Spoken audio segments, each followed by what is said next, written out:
Boyacá 7 días. En las entrevistas Premium Boyacá 7 días aborda a los personajes de la vida regional, nacional e internacional con una mirada diferente, buscando conocer sus vidas, sus ejecutorias y todo aquello que no han contado en otros medios de comunicación. Conocer su perfil humano y profesional es tal vez uno de los objetivos de esta nueva sección de Boyacá 7 días TV. En esta oportunidad, nuestro director abordó a uno de los personajes de la vida nacional que ha sido muy polémico a lo largo de su historia. Se trata del expresidente que dirigió a nuestro país durante los años 1994 a 1998. Frente a frente con nuestro director José Ricardo Bautista Pamplona, el expresidente Ernesto Samper Pizarro. Bienvenidos. En estas entrevistas premio para Boyacá 7 días, tanto para el papel como para la web, nos encontramos hoy con uno de los personajes más importantes para la historia de nuestro país y sobre todo con un referente muy grande, y es que es uno de los presidentes más queridos en el departamento de Boyacá. Ahora vamos a entenderlo por qué.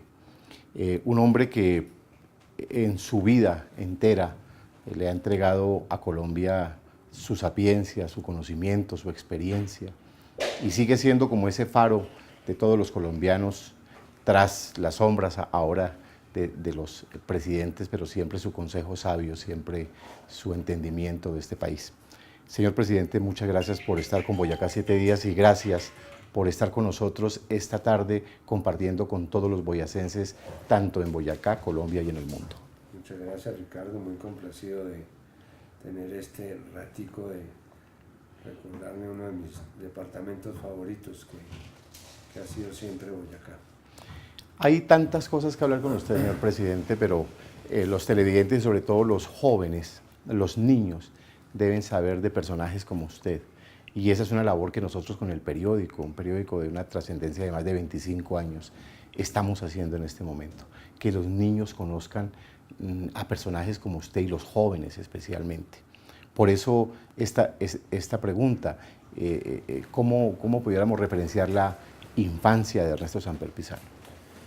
Una infancia muy normal, vengo de una familia de clase media, mi papá era profesor de la Universidad de La Sabana y del Rosario, mi mamá fue toda la vida maestra, nos criamos, fuimos cinco hermanos, mi hermano mayor Daniel, que es periodista, el segundo falleció, Juan Francisco, que era sociólogo, me sigue mi hermana María Fernanda, que es psicóloga, y el menor que también falleció, que era antropólogo. Nos criamos en una casa de clase media en Bogotá. Mi colegio fue el Gimnasio Moderno, que fundaron mis antepasados, un colegio liberal que puso en práctica nuevas pedagogías como la de Crowley, la Montessori. Después pasé a la Universidad Javeriana, donde estudié Derecho y Economía. Fui profesor varios años de la misma facultad.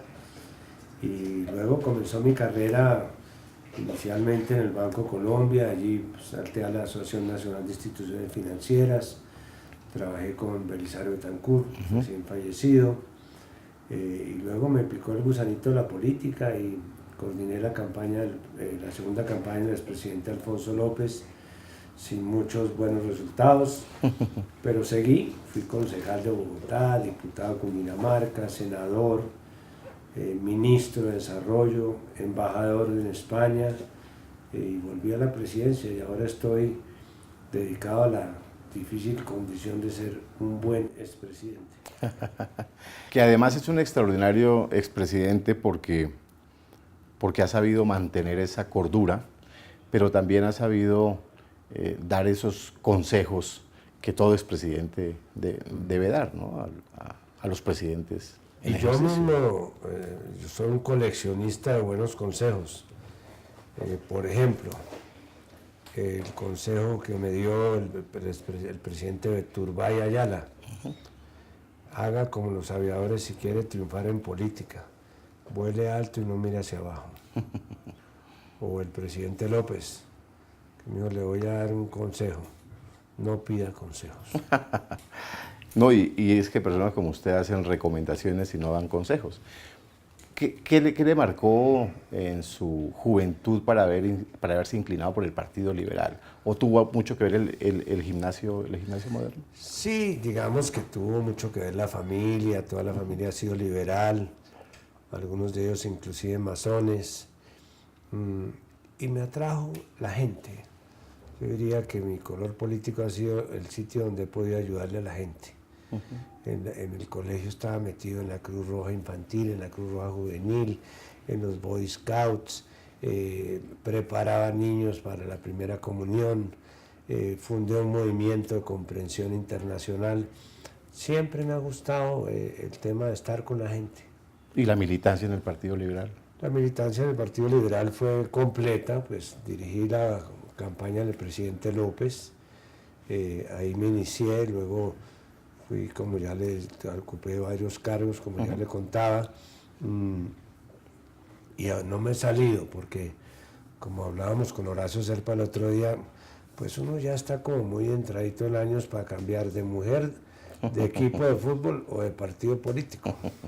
A eso me refería. ¿Cómo ve el presidente Samper el surgimiento de los nuevos partidos políticos o de partidos que están por un tiempo, luego desaparecen, pero que no han tenido ni van a tener nunca la fuerza de esos dos partidos tradicionales en Colombia como el Partido Liberal y el Partido Conservador? Bueno, el Partido Liberal es un sentimiento, es un sentimiento inspirado por la tolerancia del derecho de los demás, por la búsqueda de la igualdad, por la fraternidad, por la solidaridad en este momento que tiene otras expresiones como la solidaridad ambiental.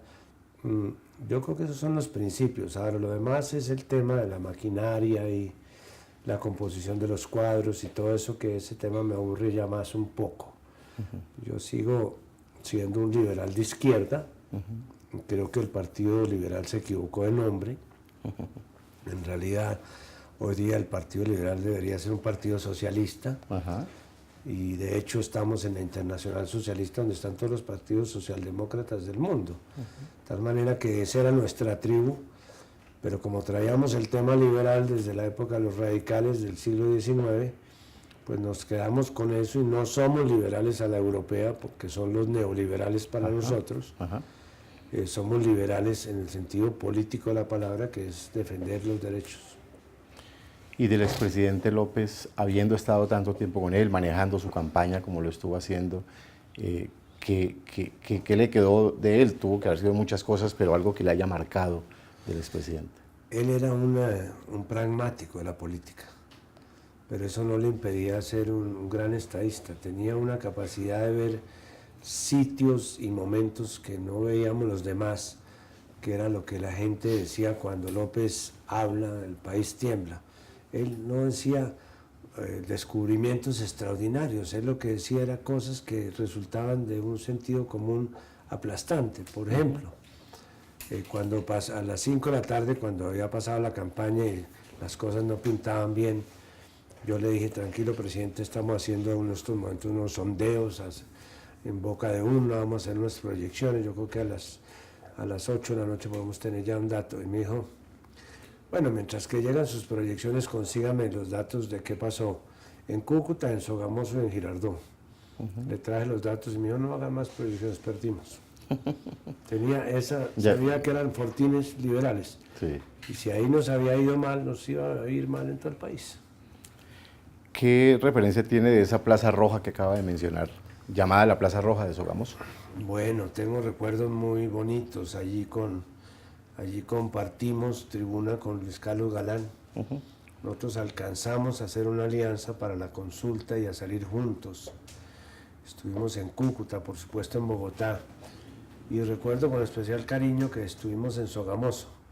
Claro, en ese momento Galán era un rockstar, pues todo el mundo se le abalanzaba, era una figura muy carismática.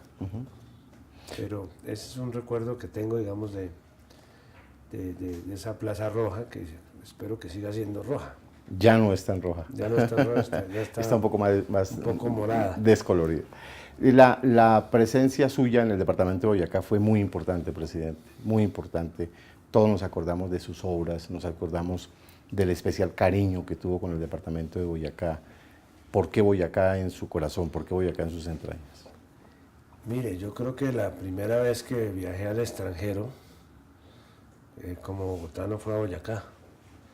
Es decir, la primera vez que sentí que realmente estaba yendo hacia un sitio distinto fue a Boyacá. Pues teníamos aquí una finquita cerca de Bogotá, pero mi papá nos acostumbró a que todos los años íbamos a Boyacá, indefectiblemente, por lo menos una vez al año. ¿Y a dónde íbamos? Íbamos al Hotel Suezcún, íbamos al Hotel El Duruelo, en Molinos de Mesopotamia, en Villa de Leyva. Íbamos a Paipa, íbamos a haciendas de familias amigas. Boyacá formó parte de mi formación como aprender un idioma. Es que realmente los boyacenses son muy especiales. ¿Cómo ve usted el departamento de Boyacá, presidente, con el boom del Bicentenario? ¿Ese Bicentenario sí le dejará algo a esos departamentos como Boyacá que colocaron los muertos y pusieron la sangre para la libertad? Pues debería dejarle algo. O sea, yo acabo de terminar de presidir la comisión que celebró el centenario del nacimiento de Alfonso Palacio Rudas, y sacamos una ley que es una ley de obras públicas. Creo que la mejor manera de honrar los 200 años de independencia es precisamente dejándole a Boyacá obras que seguramente todavía está requiriendo. Yo le puse mucho empuje a la carretera, Sí. le puse mucho empuje al tren, se hizo lo posible por salvar Paz de Río, en fin, le dediqué mucho esfuerzo a Boyacá porque creo que Boyacá se merece eso y mucho más. Pero ese Bicentenario hará entonces representación del cariño con Boyacá, pero especialmente en esa historia que parece haberse quedado como enquilosada en el tiempo, pero que no se volvió dinámica, no pasó nada con ese Digamos departamento. que Boyacá podría pensar en celebrar la independencia con otra independencia. Ajá. Uno se puede independizar de la enfermedad, se puede independizar del analfabetismo, se puede independizar de la falta de vivienda. Eso sería una bonita manera de celebrarlo. Entiendo que un amigo mío está muy involucrado en el tema, que es Monseñor Augusto Castro. Sí. Con él estuvimos hablando mucho sobre qué se podía hacer, que fuera concreto y que le dijera algo a los boyacenses de hoy, no a los boyacenses solamente del pasado. Nos han dicho sus amigos que visitaba Tunja, pero no se quedaba en Tunja. ¿Por qué? No, sí me quedé algunas veces en Tunja, especialmente en campaña, en un hotelito muy simpático que había, además no me acuerdo. El Hotel Unza. El Hotel Unza, no, me quedaba, pero cuando ya se trataba de ir a pasar un rato con la familia y todo eso, pues ya Leyva era un poquito más caliente y en Paipa estaban los termales y íbamos al hotel de Colsubsidios, en fin, pero no era, digamos, lo de Tunja no era un rechazo a la nevera. Bueno, señor presidente, economista, abogado, su propuesta fue ese salto social. Si se dio ese salto social en su gobierno, y si no se dio, ¿por qué no se dio o qué debería tener Colombia para ese salto social que usted propuso como algo que recordamos todos los colombianos? Bueno, primero me enorgullezco de haber sido el último presidente liberal elegido por su partido, y segundo, haber sido un presidente social, en el sentido de que enfoqué todas las miradas de mi gobierno hacia el tema social, que incluía el cultural. De hecho, la participación de la inversión social respecto al Producto Interno Bruto durante mi gobierno pasó de 7,5–8%, casi el 15%. ¿En qué nos gastamos esa platica? En el Sisbén, que permitió aumentar la cobertura de 8 millones de personas en salud a 18 millones de personas, en mejorar la condición de vida de los maestros. Yo logré durante los 4 años nivelar un poco el sueldo que tenían los maestros de Colombia, que estaba muy por debajo del sueldo promedio del Estado. Desarrollamos un programa de acueductos que benefició a Tunja, entre otros, que extendió la cobertura a un 85% de acueductos. Creamos el Ministerio de la Cultura, que yo lo llamé desde el comienzo el Ministerio de la Paz. Cuando era antes el Instituto de Cultura, ¿no? Cuando Colcultura. era antes el instituto, sí, era Colcultura. Bueno, en campañas de vacunación. Yo dedicaba la mitad de mi tiempo a los temas sociales y la otra mitad a manejar el país sórdido de los narcos, los que estaban alzados en armas, en fin. Ese era un mundo que concentraba también mi atención. El señor, el actual fiscal hoy de la Nación, fue ministro de Justicia suyo entre 1996, 94, 96, 1994, ¿no? 1995. 95. ¿Qué opinión le merece todo esto que está sucediendo con el señor fiscal? Bueno, yo a lo largo de mi carrera pública me he abstenido de emitir juicios de valor sobre la conducta de las personas, mucho más cuando hay de por medio investigaciones. Tengo un buen concepto del fiscal, fue mi alumno. En el Ministerio de Justicia trabajamos unos proyectos sobre alternatividad penal, es decir, cómo se puede disminuir este populismo punitivo que tenemos de que cualquier conducta irregular la arreglamos con una cadena perpetua o aumentando las penas, cuando lo que deberíamos hacer es socializar a la gente que está en las cárceles y reeducarla o reencauzarla. Hicimos un proyecto para poder avanzar en ese tema, creamos casas de justicia y sobre su desempeño como fiscal, pues hemos tenido diferencias de fondo, especialmente en el manejo de la política con las FARC. Pero en lo otro yo respeto sus actuaciones y sé que él responderá por su conducta. ¿Ve usted conveniente la figura del fiscal ad hoc que en este momento está en curso? Pues es que lo que es complicado es la figura del fiscal, la misma figura del fiscal, no por este fiscal ni por cualquiera de los anteriores, sino porque se nos ha ido la mano en el sistema acusatorio. Nosotros teníamos un sistema inquisitivo de justicia en que el juez tenía que probar la culpabilidad de la persona que era señalada de haber cometido un delito. Hoy día, con este cuento de la justicia espectáculo y las delaciones y los testigos falsos y las filtraciones mediáticas que terminan poniendo a los medios a condenar o a absolver, pues yo creo que aquí le hemos dado vuelta a la arepa, y hoy día, la arepa boyacense, y hoy día la gente se presume, arranca con una presunción de culpabilidad y no de inocencia. Sí. Estamos al revés.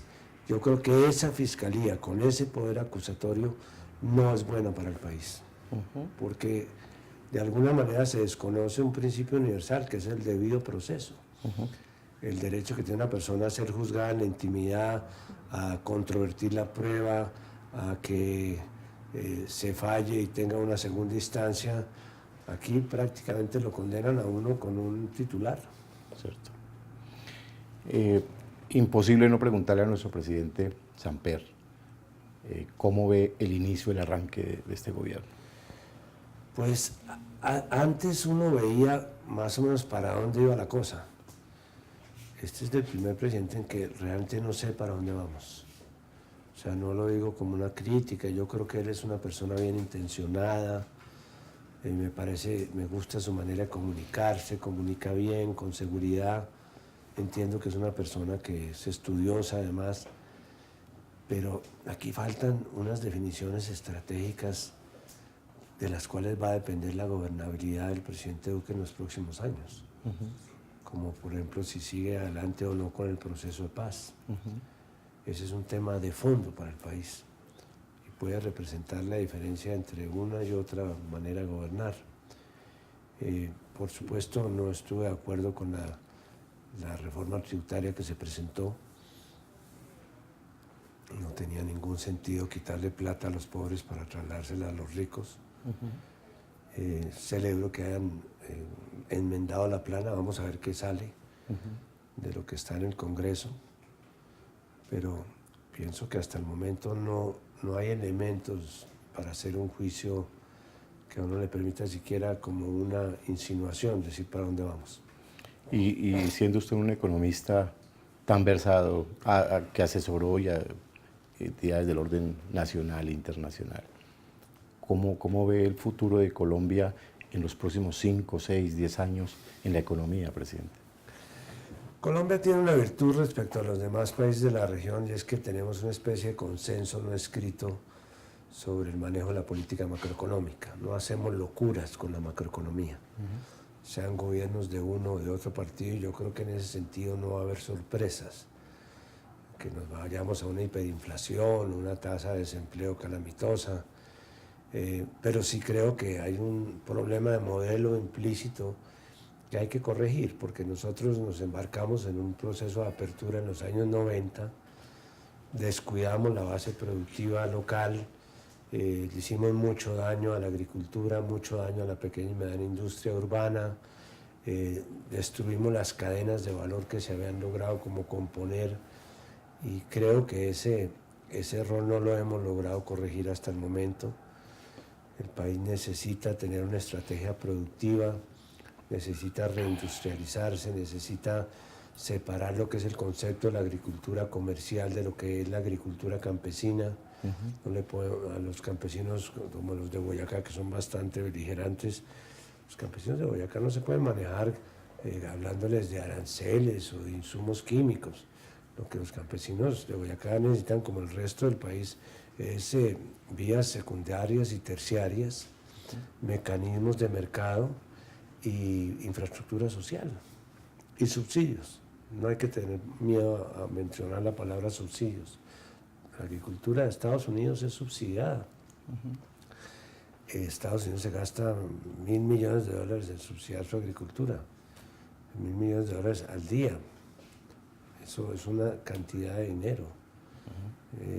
Nosotros tenemos que entender que la agricultura campesina necesita subsidios, así como la agricultura comercial necesita reglas claras.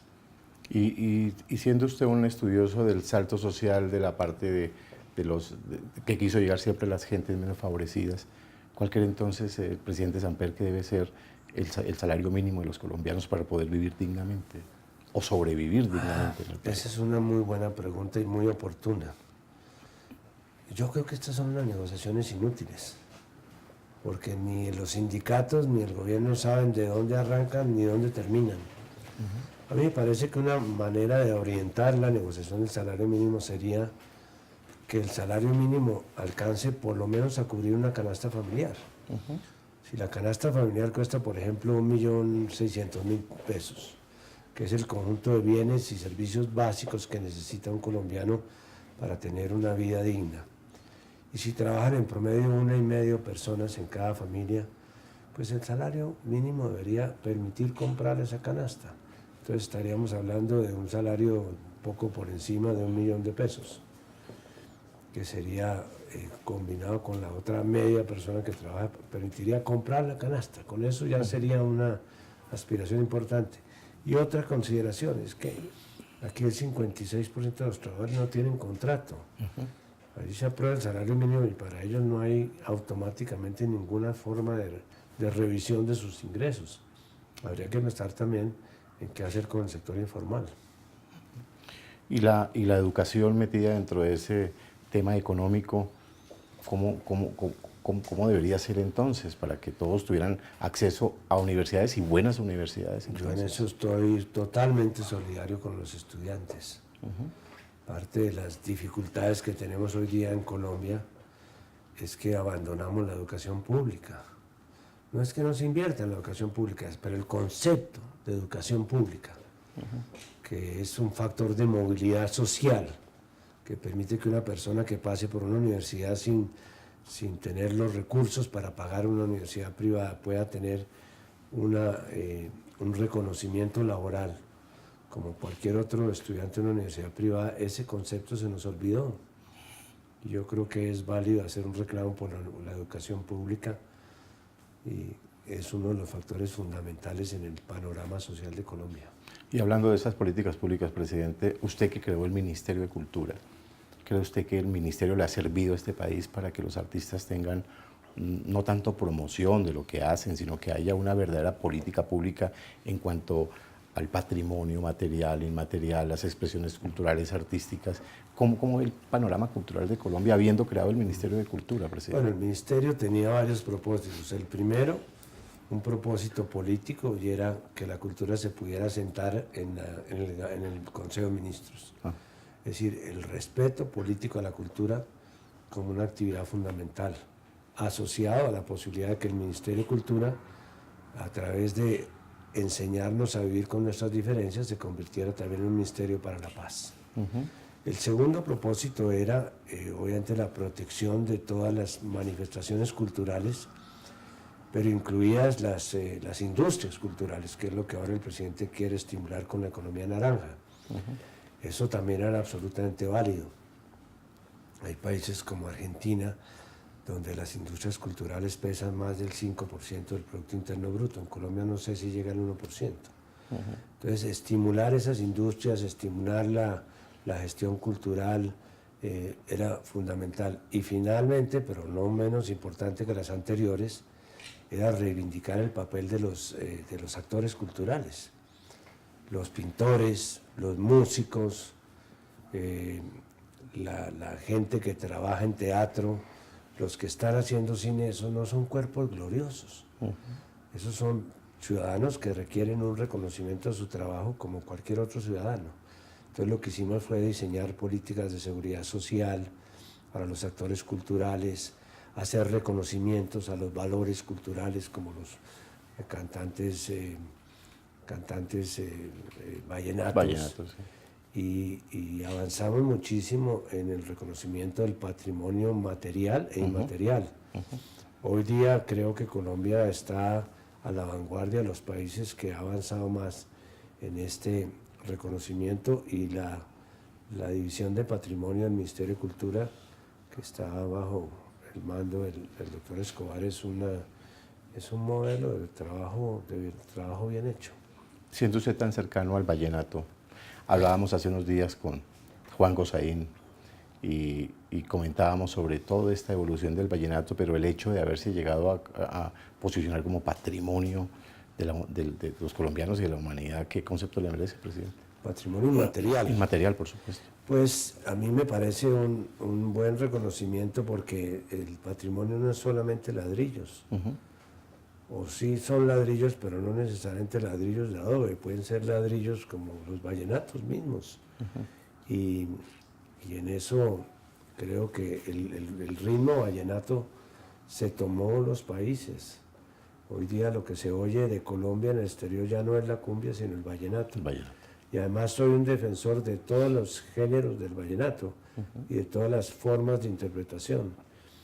Yo, gracias al vallenato, puedo hablar con mis nietas que tienen 13 años, pero también puedo hablar con mis hijos, y también puedo hablar con mi hermano, que es mayor que yo, y puedo hablar con personas de 80 años. Eso es lo que une, y por eso es un patrimonio. Pero ese vallenato de crónica, hermoso, porque todo un relato completo, ya se ha perdido mucho en la evolución nueva del vallenato. Pero de alguna manera el ritmo se sigue heredando el ritmo. Yo oigo canciones que les gustan a mis nietos y que canta Carlos Vives, por ejemplo. Carlos Vives, por ejemplo, o Manjarrés. Y yo oigo esos vallenatos y los oigo cantar por ellos, o los oigo cantar por los hermanos Zuleta, y estoy oyendo vallenato. ¿Y cómo ve que dos boyacenses de Bambuco, Pasillo, Torbellino, Guavina hayan ganado, se hayan coronado reyes vallenatos este año? Bueno, eso, ¿cuál es el sitio? ¿No es Nopsa el sitio donde tiene la mejor puya? Yo voy a ver a los boyacenses tocar sus pullas cuando voy al Festival Vallenato. Es que eso confirma la idea de que el vallenato ya se volvió un tema nacional. Universal. Y volveré a Nopsa, hacen un festival además. Sí, señor. Y tengo datos y estadísticas de que el mayor número de personas por fuera del Cesar que van a los Festival Vallenato son boyacenses. ¿Usted sabía eso? Claro que sí. Y por eso se están permeando todos los ritmos, y tanto dos reyes vallenatos, el uno de Paz de Río, el rey vallenato profesional, la categoría profesional, y el otro de Duitama, el rey vallenato en la categoría aficionado. Claro, creo que boyacenses. escuché ya al rey vallenato. A Julián Mojica. A Julián lo escuché hace poco. No, perfecto, yo estuve en el festival y no me pierdo el festival, he ido a 34 festivales. Esto es un sueño. Terminando ya este capítulo de la parte cultural, presidente, esas declaratorias del ministerio a los festivales como el Mono Núñez, que se hace en Ginebra Valle, el Festival Vallenato, de declararlos patrimonio, pero luego dejarlos a merced de su propia suerte, ¿no es una paradójica? Sí, y la ministra anterior pensó, con razón, en crear algo que en inglés se llama clusters, que son como cajones, podría ser la traducción, para que esos tipos de géneros o de festivales o de eventos culturales pudieran estar apalancados con unos apoyos presupuestales que también les permitieran a su turno vender el evento. Que el Festival de Vallenato, por ejemplo, se autofinancia, tiene una ayuda del gobierno, pero en esencia su taquilla y lo que vende. Entonces no tenemos que concebir la actividad cultural como una actividad de pordioseros. La actividad cultural es rentable, puede ser mucho más productiva de lo que es en este momento. Los gestores y actores de esa actividad cultural tienen derecho a ser reconocidos como trabajadores de la cultura, y eso es lo que va cambiando la mentalidad. Hablando de esa cultura, presidente, ¿qué le puede decir Ernesto Samper Pizano a los niños y a los jóvenes de Colombia de quién fue Belisario Betancur? Belisario Betancur nos deja muchas huellas. Podríamos hablarles a los niños de que fue el precursor del diálogo político como forma de solucionar el conflicto armado. Les podríamos hablar, siguiendo la conversación anterior, de que fue uno de los grandes adalides de la cultura colombiana, que dejó libros, música, hallazgos arqueológicos. Pero a mí me parece, o yo quisiera, que los niños recordaran a Belisario como a él le hubiera querido que lo recordaran. Y era ante todo una persona, un ser vital, que Belisario se sorbió y se devoró su vida gozando la vida, las pequeñas cosas que hacen la vida grata, estando con sus nietos, con sus hijos, mirando siempre a la gente de abajo, y era esencialmente una persona buena. Nunca le oía a él un sarcasmo ni una crítica destructiva. No lo sé si lo hizo en su juventud, pero a mí la etapa que me tocó de Belisario, una etapa más bien de sosiego, de tranquilidad. Tuvo un gobierno tormentoso. Muy tormentoso. Pero bueno, uno no escoge su gobierno ni sus tormentas, eso se las escogen desde arriba. ¿Y usted cree que él supo sortear las situaciones con esas tormentas que le tocó, como la toma del Palacio y tantas otras? Mire, yo creo que algún día hablamos sobre eso, en lo del Palacio de Justicia. Yo creo que él se vio enfrentado a un dilema que yo como expresidente entiendo. Y era si se salvaba él frente a la historia y revelaba lo que efectivamente muchos creímos que pasó, y es que hubo un golpe de Estado 24 horas, o si preservaba la institucionalidad y asumía la responsabilidad a nombre del Estado colombiano para que esto no terminara en un debate institucional que no se sabía a dónde podía llegar. Yo entiendo que él haya estado frente a ese dilema y respeto que haya optado por la primera alternativa. Quizás si no hubiera tenido esa precipitud de los acontecimientos, él mismo hubiera dado otra forma de manejo. Pero esta es un poco la posición de él. Finalizando ya esta entrevista que amablemente usted nos ha concedido al Departamento de Boyacá y al país a través de estas cámaras, quiero formularle en el sector de lo bueno y lo malo de algunos personajes, de acuerdo a su criterio, señor presidente. Lo bueno y lo malo del presidente Gaviria. ¿Va a poner a hablar más de la gente? No, bueno y malo, o bueno, o regular, entonces. Presidente Gaviria. Sí, señor. Preparado, inteligente, sagaz, mal compañero de empresas o de tareas o de procesos. No es un hombre que sea fácil hacer equipo. El presidente Pastrana. Pastrana, simpático, sabe bastante de fútbol, me gusta viajar, cosa que a mí también me encantaría hacer, pero no tenía ni la mitad de la preparación del papá para ser presidente. El presidente Santos. Santos, una persona perseverante, calmado, de sangre fría, pero digamos que la fidelidad a sus amigos o a las personas que lo acompañamos no era su fuerte. Y el expresidente Uribe, ahora senador, pero para allá va una pregunta un poco más directa. ¿Cómo ve usted ese papel de un expresidente, 2 periodos, luego en el Senado, luego pues con ese detrás del poder siempre? ¿Cómo lo analiza usted, presidente? Como lo puede estar viendo muchos colombianos hoy día, falta presidente y sobra expresidente.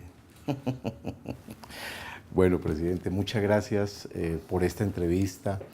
Gracias por permanecer siempre ahí, como lo dijimos al comienzo de la entrevista, como un faro para los colombianos, como luz de la casa y luz del hogar, pero sigue siendo también sus brillantes opiniones muy consultadas. Nos imaginamos que por mucha gente, muchas llamadas recibe al día, presidente. Pues recibo muchos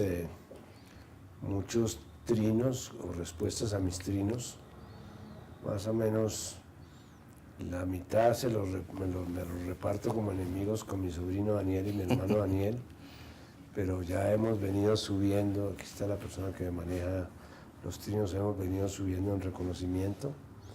Me he metido a ese mundo maravilloso de las redes, que para mí era todo un enigma.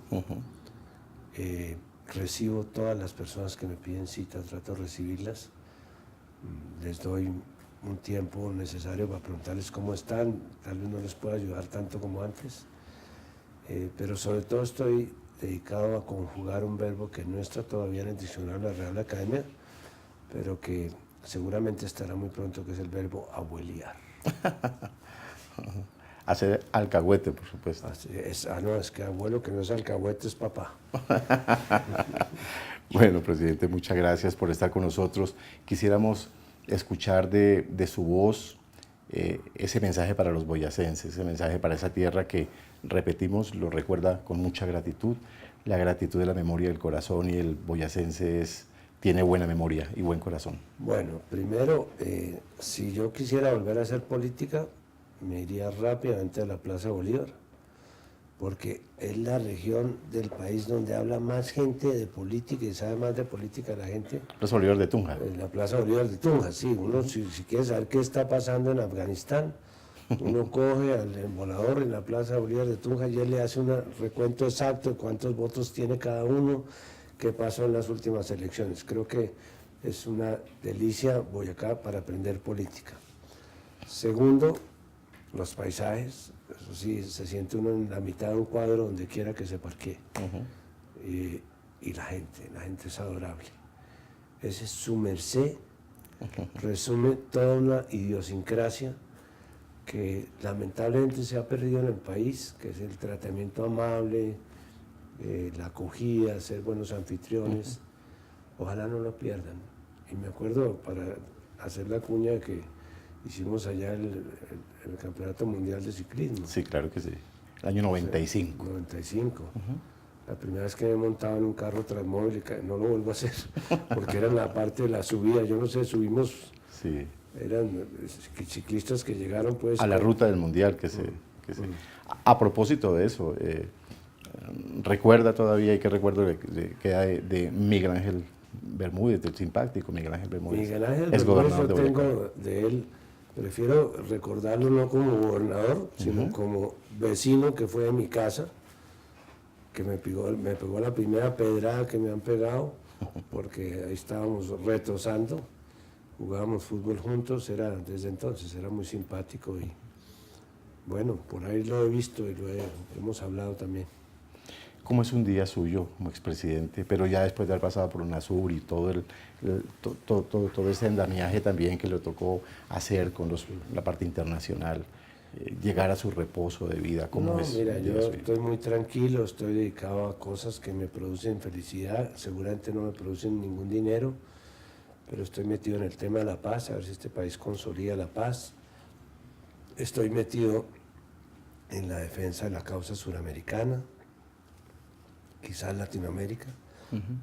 Creo que es una de las cosas que tengo para aportar, un conocimiento de lo que pasa por lo menos en Sudamérica. Presidente honorario, no soy presidente efectivo, presidente honorario de la Fundación del Vallenato, de la defensa del Salto Tequendama, de la isla de Malpelo. Estoy metido en una cantidad de fundaciones que me ocupan el tiempo productiva y deliciosamente. Soy tempranero, me levanto bien temprano, leo por la mañana lo que alcance, hago ejercicio, no desayuno por fuera, odio los desayunos de trabajo, por favor no me inviten a desayunos de trabajo, porque queda uno con agrieras y desparchado a las 11 de la mañana. Y atiendo llamadas por la mañana y por la tarde vengo a que es mi confesionario, donde recibo a todo el que me pida cita, pero especialmente a periodistas de Boyacá. Muchas gracias, presidente. Muchísimas gracias. Imposible ya dejarlo ir cuando está trabajando y sigue trabajando por la paz, presidente. ¿Cómo ve ese proceso y cómo podemos llegar realmente a esa consolidación de la paz, presidente? Bueno, es que hay unos que piensan que la paz era desarmar a la FARC, eso no era la paz. La paz comenzó cuando la FARC se desarmó y ahí comienza una etapa de toda esta transición que estamos viviendo. Y tenemos que llegar a la etapa final, que es la reconciliación. Estaban peleando las FARC y el ejército, pero también estamos peleando nosotros, entre nosotros, no hemos aprendido a vivir con nuestras diferencias. Tenemos que reconstruir el tejido social, el tejido económico, el tejido político que dañó la época de la violencia en 50 años, una tarea difícil. Yo espero que el presidente Duque entienda que ese es el mensaje que le están mandando los jóvenes de este país, que quisieran tener el privilegio que no tuvimos nosotros de vivir en un país donde uno se pueda despedir por la mañana de su familia y saber con seguridad que vuelve por la noche a la casa. Y esa paz que se está Usted sabe consolidando que hay dos cosas que nunca he creído, Señor. ni la edad que confiesan las mujeres, ni la última pregunta de los periodistas. Yo ya llevo casi que la última. Esa última pregunta, presidente. Los venezolanos en nuestro país, el problema que se está viviendo allí, usted de todas maneras ha colocado unas posiciones que han sido controvertidas frente al chavismo, frente al gobierno de Venezuela, criticadas por unos, otros Sí. lo han Cuando comprendido. estuve en UNASUR fijé mi posición, que sigo manteniendo, y es que el diálogo sigue siendo en Venezuela el único camino incruento de salir adelante. Ojalá se pudiera rehacer el diálogo que de alguna manera iniciamos y terminamos. Pero me satisface muchísimo ver el tratamiento que en términos generales están dando los colombianos a los venezolanos que están llegando. Que nosotros también emigramos en alguna época. Nosotros emigramos 4 millones de colombianos a Venezuela. Y ahí nos acogieron y nos dieron cédula de ciudadanía y disfrutamos de todos los servicios sociales. Por eso a mí me conmueve que los colombianos estemos dándole ese tratamiento a hermanos venezolanos que están en unas dificultades muy complicadas, pero que tienen que saberse que aquí son iguales que nosotros. Presidente, muchas gracias. Muchas gracias por Esta sí es la recibirnos. última, ya. Esta sí es la Ok. última. Gracias por recibirnos en este su recinto de recuerdos, su recinto de asesoría, su recinto de sabiduría, además, que tanto imparte. Y muchas gracias por haber estado con los boyacenses. De nada, Ricardo, con mucho gusto y un saludo a todos los boyacenses. Allá iré a comerme una arepita con changua. Muchas gracias. Las entrevistas premium el día de hoy con nuestro presidente Ernesto Samper Pizarro. Más adelante, más entrevistas en Boyacá 7 días. Boyacá 7 días.